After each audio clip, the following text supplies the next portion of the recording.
விக்கிரவாண்டி விசாலையில் நம்மளுடைய ஃபர்ஸ்ட் மாநாடு நடத்தணும், வெற்றி கொள்கை திருவிழா. அதுக்கப்புறமே நீங்க பார்த்திருப்பீங்க, தமிழக அரசியல் அந்த தட்ப வெப்பத்தையே மாத்தினுச்சு. நமக்கு எதிராக எத்தனை குரல்கள். ஆனா உங்களுக்கு தான் நம்மளை பத்தி நல்லா தெரியுமே. எந்த குரலையும் காதலையே போட்டுக்காம மக்களோட குரலை மட்டுமே கேட்டுக்கிட்டு எதிராக வர அத்தனை கூக்குரல்களையும் சின்னதா ஒரு சிரிப்போடவே கடந்து வந்திருக்கிறோம்.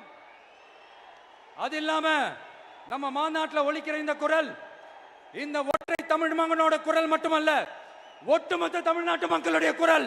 தமிழ்நாட்டில் இருக்கிற ஒவ்வொரு வீட்டில இருந்தும் ஒலிக்கிற குரல், ஒட்டுமொத்த உலகெங்கும் வாழும் ஒவ்வொரு தமிழ் வீட்டிலிருந்தும் எழும் குரல். இந்த சினிமா என்கிற மாபெரும் கலை ஆயுதத்தின் வாயிலாக சாதி, மதம், இனம், பாலினம், மொழி கடந்து இந்த நாட்டின் மூளை முடுக்கெங்கும் அனைவரோடும் இணைந்த ஒவ்வொரு மனிதருக்காகவும் ஒலிக்கிற உரிமை குரல்.